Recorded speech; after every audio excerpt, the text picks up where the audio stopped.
Kalau saya boleh katakan di kesempatan ini, target 9 juta hektar reforma agraria itu capainya sebetulnya udah sangat bagus ya, dengan sisa waktu sampai dengan 2024 capainya sudah sangat bagus. Tapi memang kita punya backlog kurang lebih sekitar 3,3 juta hektar. Nah itu backlog itu sebetulnya terkait dengan teman-teman di kementerian yang lain, pelepasan kawasan hutan.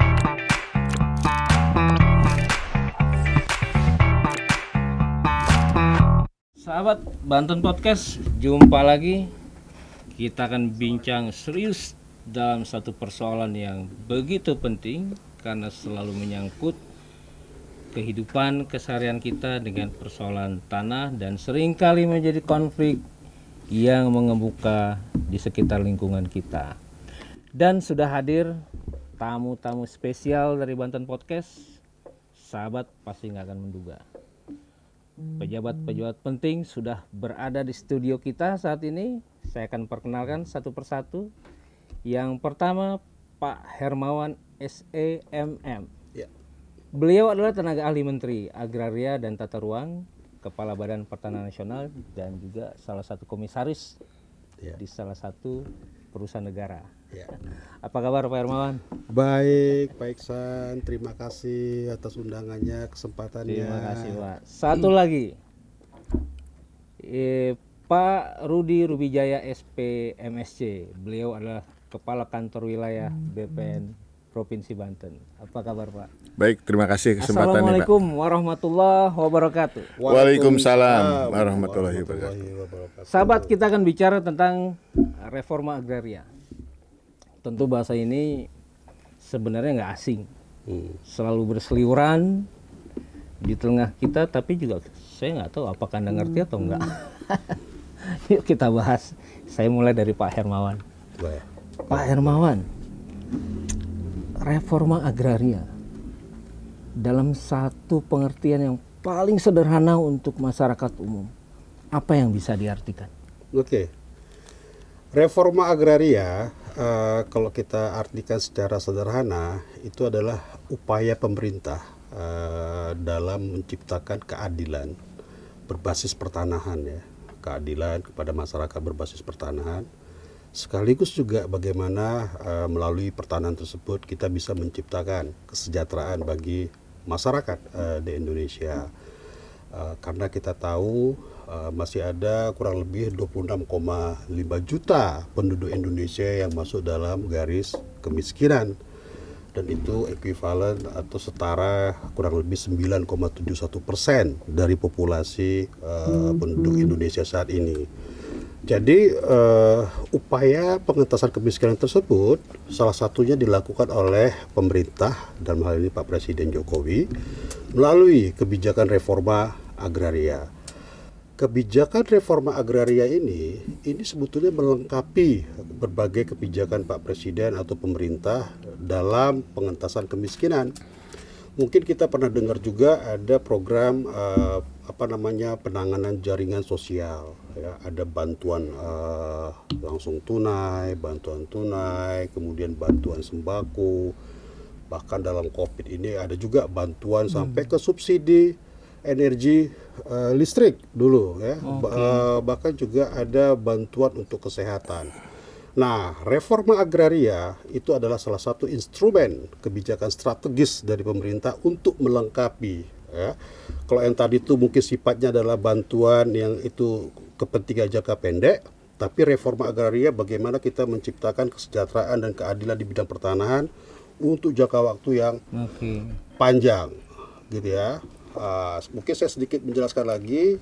Di reforma agraria itu sebetulnya mengacu kepada landasan hukum yang diterbitkan oleh Pak Presiden, namanya Peraturan Presiden nomor 86 tahun 2018 tentang reforma agraria, ya. Bahwa di reforma agraria itu ada dua pilar. Pertama, pilar penataan aset dan penataan akses. Apa itu penataan aset? Penataan aset itu adalah bagaimana tanah-tanah ini kita bisa inventarisir, kemudian kita sertifikatkan untuk menciptakan keadilan atau kekuatan kepastian hukum Sedangkan yang namanya penataan akses itu adalah bagaimana kita memberikan akses kepada masyarakat yang menerima tanah-tanah dari reforma agraria atau tanah land reform, supaya dia bisa mengakses sumber-sumber ekonomi, apakah itu permodalan, teknologi budidaya, dan seterusnya. Nah, sedikit melengkapi, Perpres itu sebetulnya adalah turunan daripada nawacita Pak Presiden, ya. Nawacita Pak Presiden selama 2 periode itu adalah bagaimana kita meningkatkan kualitas hidup masyarakat Indonesia. Maka land reform atau reforma agraria ini adalah salah satu program strategis nasional. Ya, dan kalau melihat lagi ke atasnya lagi, payung hukumnya paling atas itu reforma agraria itu turunan daripada pasal 33 ayat 3 Undang-Undang Dasar 1945. Ya, yang mengatakan bahwa tanah, air, dan seluruh kekayaan alam yang terdapat di dalamnya itu agar dimanfaatkan sepenuhnya untuk kesejahteraan masyarakat. Pak Hermawan, saya potong nih. Siap. Jadi kalau sahabat ingin memaknai ini sebagai sebuah persoalan penting untuk masyarakat, reforma agraria itu bagi-bagi tanah, melindungi tanah masyarakat, atau upaya untuk melakukan sertifikasi tanah-tanah yang masih belum jelas kepemilikannya. Mana fokusnya kira-kira, Bang? Reforma agraria tadi saya bilang ada 2 pilar, ya. Ada 2 pilar, penataan aset dan penataan akses, ya. Nah, kalau kita terjemahkan lagi, reforma agraria itu kalau di penataan asetnya itu kita bilang legalisasi aset. Jadi reforma agraria ini dalam rencana pembangunan jangka menengah nasional sampai nanti tahun 2024 itu targetnya 9 juta hektar. Legalisasi aset itu kita bicara tentang bagaimana kita mensertifikatkan tanah-tanah masyarakat. Ya, tentu tanah-tanah yang memang kita anggap clean and clear, ya, bukan tanah-tanah yang bersengketa. Kalau disengketa harus dibereskan dulu. Nah, itu ada targetnya 4,5 juta hektar. Apa itu legalisasi aset itu barangnya? Barangnya adalah pertama, mensertifikatkan tanah masyarakat transmigrasi. Yang kedua, ada yang kita kenal namanya pendaftaran tanah sistematis lengkap. Nah, ini tujuannya adalah untuk menciptakan kepastian hukum, satu, bahwa kalau masyarakat sudah mengantongi sertifikat, maka secara administrasi pertanahan dia sudah legal, maka dia akan terhindar, ya, dari okupasi atau pengambil alihan hak dari masyarakat yang lain. Satu. Yang kedua, dari sisi ekonomi ini juga bisa mendorong inklusi keuangan. Nah, dengan tanah itu bersertifikat, maka tanah itu bisa untuk mendapatkan permodalan dari lembaga keuangan bank maupun lembaga keuangan non bank yang memang mereka butuh jaminan yang sudah bersertifikat. Jadi selain menciptakan kepastian hukum, dia juga bisa membantu masyarakat untuk mendapatkan akses permodalan. Yang kita harapkan itu digunakan untuk kegiatan-kegiatan yang produktif. Itu namanya kita bilang legalisasi aset. Legalisasi aset itu intinya mensertifikatkan, ya Pak Kakanwil, ya, mensertifikatkan. Yang kedua adalah redistribusi tanah. Nah, ini tadi Pak Ihsan bilang bagi-bagi tanah. Redistribusi tanah itu ada dua objek yang tanah yang akan didistribusikan kepada masyarakat. Pertama adalah tanah yang bekas HGU terlantar, kemudian tanah-tanah negara, kemudian juga tanah-tanah yang memang tidak dimanfaatkan secara ini. Bahkan juga tanah-tanah sengketa, ya.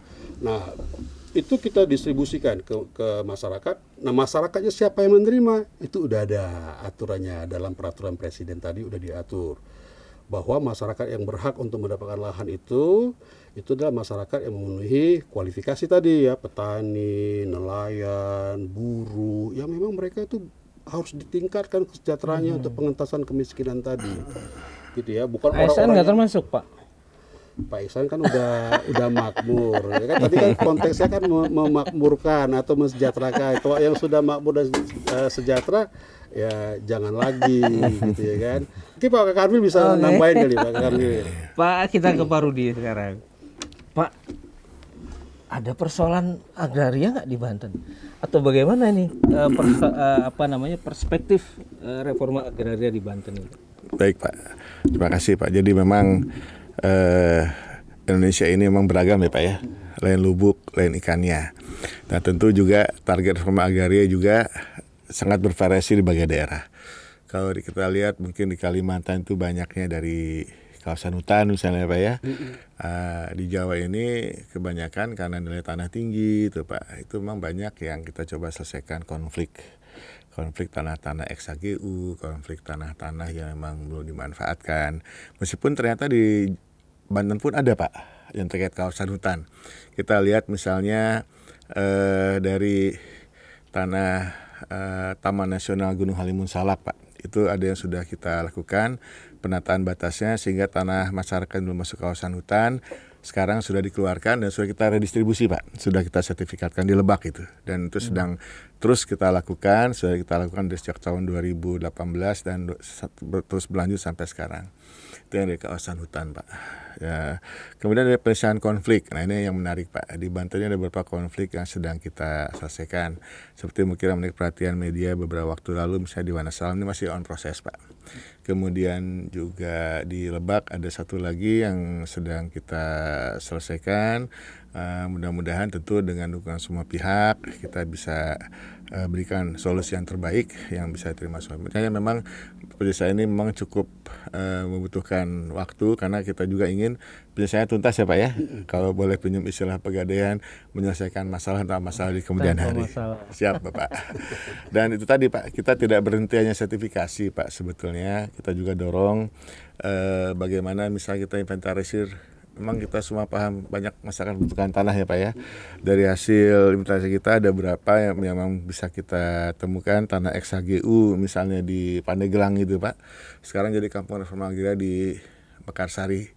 Itu dari sejak saya masih di tahun 2014 Pak kita coba telusuri sampai akhirnya sekarang masih berlanjut Pak kampung reforma agraria itu ex-HGU Pak akhirnya kita redistribusikan, kita tata, mulai konsolidasi tanahnya sebagian komunal malah waktu kemarin Banten terkena musibah tsunami ada juga yang menjadi hunian sementara Pak di situ.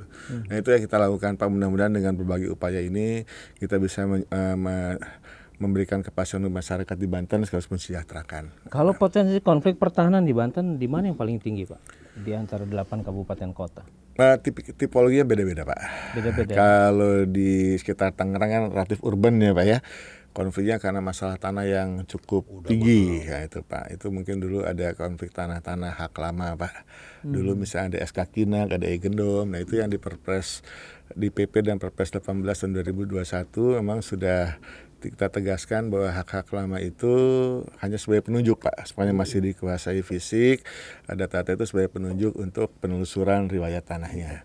Nah kalau kita bicara di sebelah barat Pak, Pandeglang dan Lebak, itu rata-rata konfliknya ada di kawasan hutan, seperti yang tadi, atau tanah-tanah ex-HGU yang belum dimanfaatkan. Nah jadi tipologi masing-masing beda Pak. Nah tapi tetap apapun kita coba maksimalkan langkah-langkah penanganan konfliknya supaya kita selesaikan dengan baik Pak. Kalau potensi konflik tanah ini Pak, itu kebanyakan pada persoalan-persoalan lebih spesifik Pak ya. Pada persoalan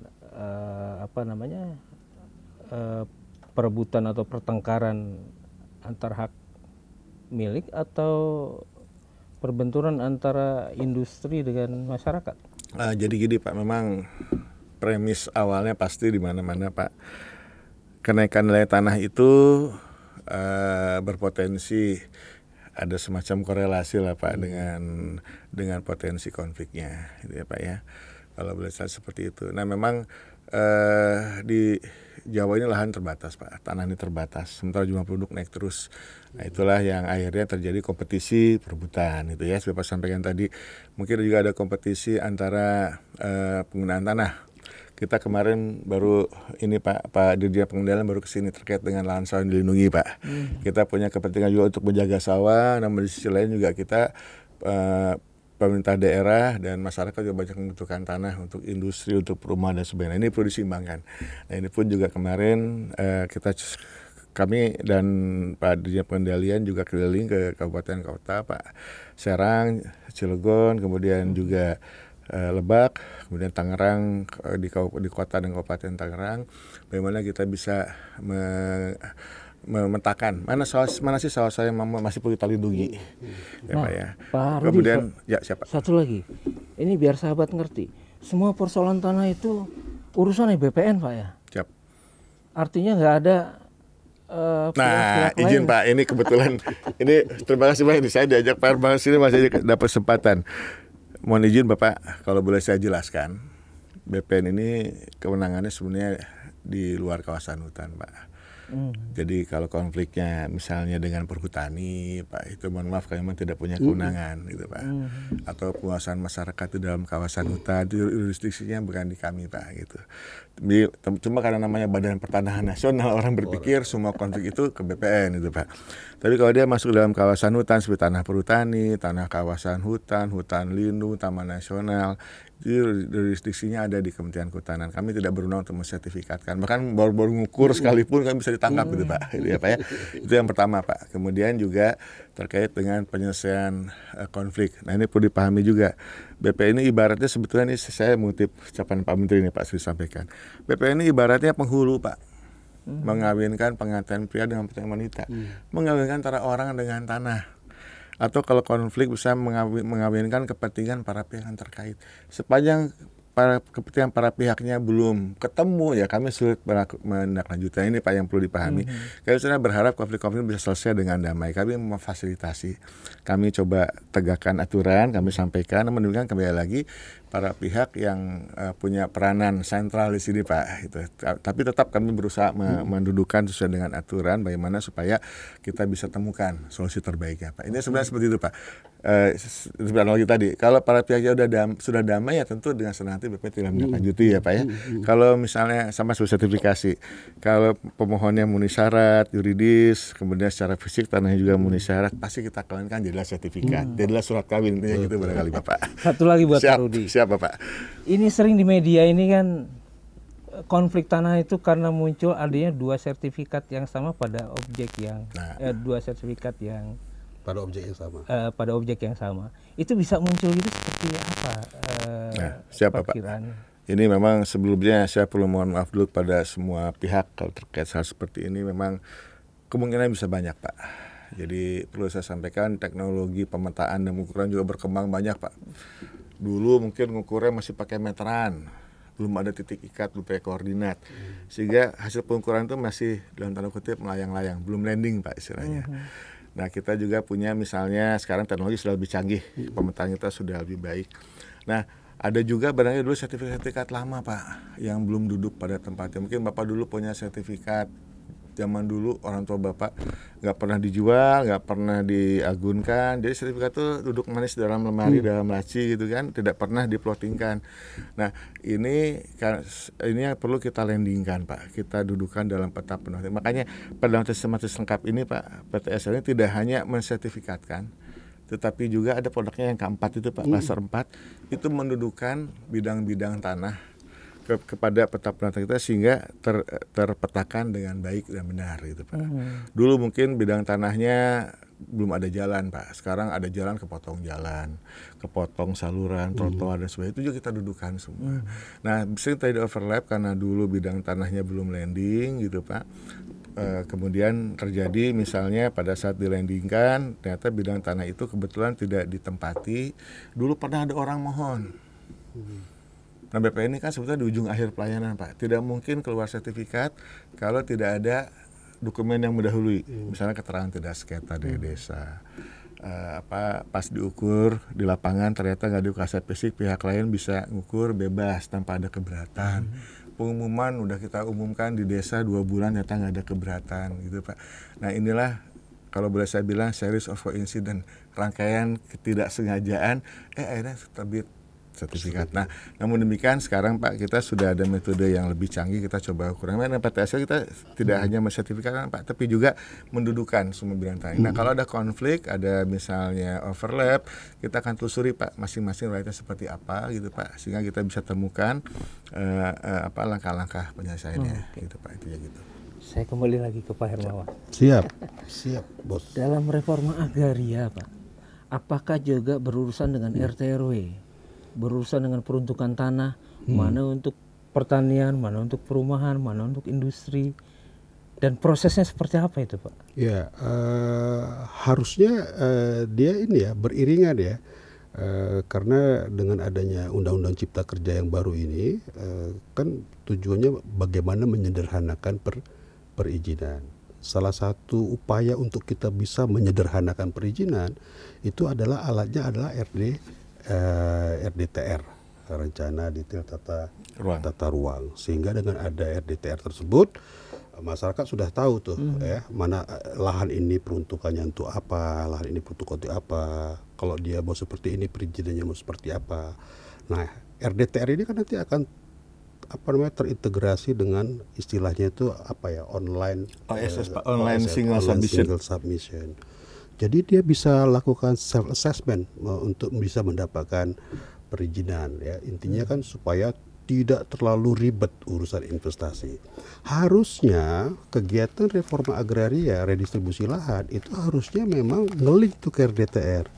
Nah, kita bicara RDTR, nah ini sama tadi yang Pak Kakaluli ceritakan, itu juga nggak sepenuhnya tanggung jawabnya ada di BPN, itu juga harus dikomunikasikan dengan Pemda, ya bahkan itu kewenangannya ada di Pemda. BPN itu sifatnya adalah yang memfasilitasi, ya, yang mendorong supaya Pemda bisa menyusun RDTR. Kalau RDTR udah ada, maka akan tertata itu. Tidak ada lagi alih fungsi lahan, tidak ada lagi alih fungsi lahan pertanian, lahan persawahan jadi lahan industri atau apapun yang seperti sekarang terjadi ya, sehingga kita agak terganggu produktivitas pangan kita agak terganggu, kita impor. Maka tujuan reforma agraria salah satunya adalah dari 7, kalau kita baca di Perpres itu, salah satunya adalah bagaimana reforma agraria ini dengan menggunakan lahan-lahan yang sesuai dengan peruntukannya itu bisa menciptakan ketahanan pangan. Artinya kita lindungi itu lahan-lahan baku pertanian itu kita lindungi supaya tidak beralih fungsi. Nah, tapi dalam pelaksanaannya BPN ini nggak bisa jalan sendiri. Peran Pemda sangat penting untuk bisa menciptakan tata kelola pertanahan. BPN mengadministrasikan, tapi tata ruang adanya di Pemda ya, gitu ya Pak Kakaluli ya, adanya di Pemda. Nah, kolaborasi, saya bilang kolaborasi, sinkronisasi berbagai kepentingan untuk mewujudkan pertanahan yang efisien, yang efektif, bisa optimal dalam menciptakan perekonomian lebih bagus. Itu harus dibangun bersama-sama, gitu ya, harus dibangun bersama-sama. Jadi kalau Pak Ihsan tanya harus ada korelasi, ya harus ada. Kuncinya ada di RDTR. RDTR itu turunan dari Undang-Undang Cipta Kerja, gitu ya, dan itu harus bisa diformulasikan di Pemda. Nah, ada satu lagi yang kita juga mau, kenapa reforma agraria ini kita mau kawal betul, gitu ya? Karena kita khawatir ketika tadi kan ada redistribusi lahan ya. Redistribusi lahan itu sebetulnya target terbesar itu ada di pelepasan kawasan hutan. Kalau saya boleh katakan di kesempatan ini, target 9 juta hektar reforma agraria itu capainya sebetulnya udah sangat bagus ya, dengan sisa waktu sampai dengan 2024 capainya sudah sangat bagus. Tapi memang kita punya backlog kurang lebih sekitar 3,3 juta hektar. Nah, itu backlog itu sebetulnya terkait dengan teman-teman di kementerian yang lain, pelepasan kawasan hutan. Nah, kalau itu nggak dilepaskan kawasan hutan, dia nggak bisa jadi tanah objek reforma agraria yang bisa didistribusikan kepada masyarakat. Itu satu tantangannya. Tantangan yang kedua, bagi masyarakat yang sudah mendapatkan lahan, kita takut, kita khawatir juga, karena tujuan Pak Presiden ini kan bagaimana lahan tersebut diberikan kepada masyarakat dan itu jadi modal ekonomi dia secara jangka panjang. Nah, itulah bedanya dengan jaring pengaman sosial yang sifatnya jangka pendek. Kalau ini kita kasih pancingnya lah, dengan tanah itu dia bisa ini. Nah, jangan sampai tanah itu bisa beralih diperjualbelikan. Maka supaya itu dia tidak diperjualbelikan, kita harus bisa pastikan dia manfaatkan itu tanahnya, tapi semua kita bertanggung jawab. terutama ya bukan BPN saja, kawan-kawan di Pemda ya, di reforma agraria itu sebetulnya ada gugus tugas reforma agraria. Bagaimana mereka bisa mengakses sumber ekonomi. Kalau dia mau, kita sebetulnya fokuskan itu reforma agraria untuk kita bilang itu penataan akses itu sebetulnya pemberdayaan masyarakat. Bagaimana mereka mengakses sumber ekonomi. Kalau dia mau tanam komoditi pertanian, kita sarankan dia itu sebetulnya fokus ke beberapa komoditi yang memang industrinya itu udah terbangun, seperti kayak padi, jagung, pisang, kelapa sawit, kelapa. Jangan tanam-tanam, tanah ini semuanya ditanam pasti menghasilkan, tapi pertanyaannya lah ketika dia panen mau dijual kemana. Kalaupun bisa dijual kemana, harganya berapa, harganya menguntungkan atau enggak. Nah, maka kita fokuskan itu. Nah, maka masyarakat tuh harus dikasih tuh bimbingan, pendampingan supaya dia dapat benih yang bagus, ya dia dapat teknologi yang bagus, teknologi budidaya yang bagus, ada yang beli hasil panennya, koperasinya dibentuk, ya supaya dia bisa bekerja sama dengan pihak-pihak lainnya melalui koperasi. Nah, ini tanggung jawabnya nggak bisa di BPN bicara tentang penataan akses atau bicara tentang pemberdayaan masyarakat. Ini harus peran Pemda, kawan-kawan di Pemda, pihak lain, Sivitas Akademika melalui forum GTRA itu GTRA itu gugus tugas reforma agraria. Itu tingkat pusat, provinsi, kabupaten atau kota. Kalau tingkat provinsi ketuanya gubernur.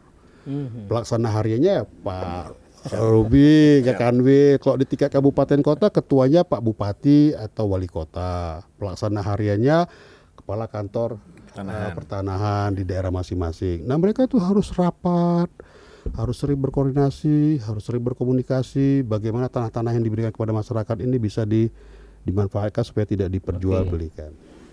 Pertanyaannya Pak Hermawan, kalau reforma agraria dikaitkan dengan pelepasan tanah untuk masyarakat yang tujuannya menciptakan ketahanan pangan. Artinya kan kita lagi bicara tentang petani nih. Iya, betul. Bicara tentang nelayan. Iya. Satu petani atau satu nelayan dapat berapa hektar? Kalau di Perpres itu sebetulnya sudah diatur. Kalau saya nggak salah, tolong saya dikoreksi Pak Kanwil, seingat saya itu 4 hektar maksimal per kakak ya. Kalau izin Pak, memang terkait luasan ya Pak ya, itu bergantung juga pada ketersediaan ya Pak ya. Ketersediaan lahan. Kalau kita bicara di Banten, fresh land-nya udah nyaris gak ada Pak. Susah, dapat 4 hektar susah. Ya maksudnya fresh land artinya tanah yang dilepaskan, terus untuk dialokasikan buat masyarakat langsung. Mungkin agak sulit. Yang biasa kita bisa dapatkan itu misalnya dari pelepasan kawasan hutan di luar Jawa. Nah, kalau itu memang kita bisa lebih longgar mengalokasikan. Hanya di sana pertanyaannya subjeknya yang nggak ada. Orangnya nggak ada. Kalau di Banten subjeknya banyak Pak. Tapi makanya dengan tipikal masing-masing daerah yang beda, kita upayakan misalnya tadi bagaimana masyarakat petani yang sebelumnya tidak punya legalitas bisa punya legalitas, gitu, Pak. Bisa memiliki tanah secara diakui oleh negara. Kalau dulu dia menggarap ya Pak ya, menggarap di tanah ex-HGU yang tidak dimanfaatkan, yang terlantar misalnya.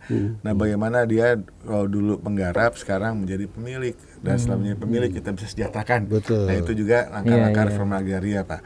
Nah, memang kalau untuk yang kawasan hutan misalnya itu alhamdulillah yang TNGHS itu misalnya Taman Nasional Gunung Halimun Salak itu dengan penataan batas akhirnya dulu dia hanya menggarap di kawasan hutan, sekarang bisa jadi dapat sertifikat. Nah, memang kalau dari si luasan Pak, karena memang di Banten ini terbatas luasannya, barangkali jarang yang sampai di atas 5 hektar Pak, karena memang redis juga kita pembatasnya satu orang maksimal. Kalau di Banten sudah ada berapa kakak petani atau berapa hektar yang terdistribusi? Banyak Pak. Kalau redistribusi kita di tahun kemarin itu sekitar 10 ribuan bidang Bapak. Cuma memang kemarin karena di akhir tahun ada pandemi cukup kebanyakannya keras kelihatannya ya. di utara Pak. Di selatan Lebak, Pak. Di selatan. Iya, di Lebak dengan TNGHS. Dan sebenarnya kita upayakan tanah-tanah eks konflik juga misalnya nanti tanah hasil konflik yang sedang kita selesaikan yang bisa kita tuntaskan, misalnya untuk masyarakat, nanti itu kita rediskan, Mbak. Gitu. Nah memang dengan langkah-langkah seperti ini memang kalau kita sampaikan kita menyediakan tanah untuk dibagi-bagi, mohon maaf ini perlu luruskan sedikit. Reforma itu bukan bagi-bagi tanah, Pak. Karena kalau dibagi-bagi ada persyaratan lah. Hampir setiap jengkal tanah sih udah ada yang menguasai. Nah, tapi negara menarik dari yang memang tidak tidak memenuhi persyaratan tadi atau sudah diberikan hak oleh negara tapi tidak menangani dengan baik, ditarik dialokasikan pada masyarakat yang membutuhkan, barangkali lebih tepatnya seperti itu ya Pak ya, bukan sekedar bagi-bagi tanah. Kalau persyaratan atau prosedurnya Pak? Nah gini Pak, kami dengan senang hati Pak nih, tadi Pak Herman sudah menyangkut mengenai gugus tugas Agraria Pak. Jadi kalau masyarakat punya masukan, Pak ini ada tanah terlantar, Pak ini tanah tidak dimana, silakan sampaikan pada kami akan lakukan langkah-langkah untuk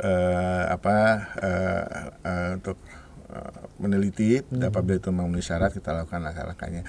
Nah memang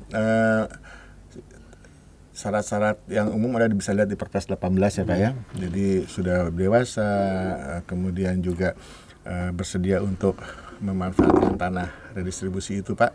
Dan sekarang dengan reforma agraria Pak, tidak hanya petani sebetulnya, ASN juga boleh. Tadi Pak ASN boleh nggak Pak? ASN dapat boleh Pak. Kalau dulu redis hanya boleh pertanian, sekarang boleh non pertanian, karena struktur kemiskinan kita tidak hanya di pertanian Pak. Bagaimana memberi pesan kepada masyarakat dalam memahami dan menyelesaikan konflik tanah? Baik, terima kasih. Ini pertanyaan yang menarik dan sekaligus juga saya terima kasih Pak. Pertanyaan ini mudah-mudahan bisa memberikan inspirasi pada masyarakat. Pertama, tentu jaga tanah Anda dengan sebaik-baiknya. Pasang tanda batas yang bisa diketahui semua bahwa itu tanah Anda. Kalau di daerah masih banyak sih Pak. Batasnya apa? Tangkal cau, pohon pisang. Semua orang tahu itu tanah saya. Di desa Pak, begitu kejadiannya udah jadi daerah urban, orang lama udah ada repot. Pertama pasang tanda batas ya Pak ya. Kemudian kalau tanah Anda belum bersertifikat, segera sertifikatkan tanah Anda. Silahkan datang ke kantor pertanahan setempat, atau kalau bisa kantor pertanahan jauh, karena mohon maaf Pak, di Banten ini ternyata kalau dari pelosok-pelosok ke kantor Padang Tolbak itu agak repot juga.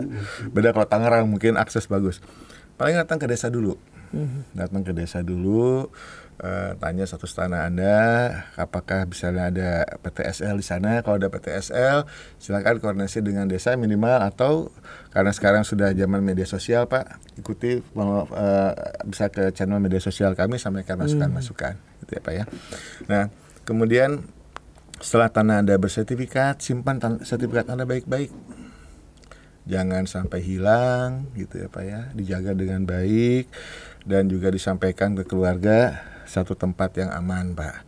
Kalau rawan banjir, hati-hati nyimpan tempatnya Pak, karena ternyata mohon maaf kemarin sekarang surprise juga Pak, bisa banjir seperti itu. Kemudian yang paling penting adalah kalau memang ada konflik dengan tetangga, coba selesaikan ya Pak ya. Kalau ada yang belum jelas antar keluarga, ini mohon maaf ini Pak, kadang-kadang waris ini serba salah juga Pak, dan ini mungkin banyak terjadi. Kalau misalnya memang masih ada konflik dengan sama ahli, segera selesaikan gitu Pak, dan kami siap memfasilitasi. Nah memang kalau sudah mentok memang masih masalah, ada beberapa langkah. Apabila penyelesaian masalah tidak bisa tuntas di tingkat internal, silakan datang ke kantor, kita bisa mediasikan. Ya Pak ya.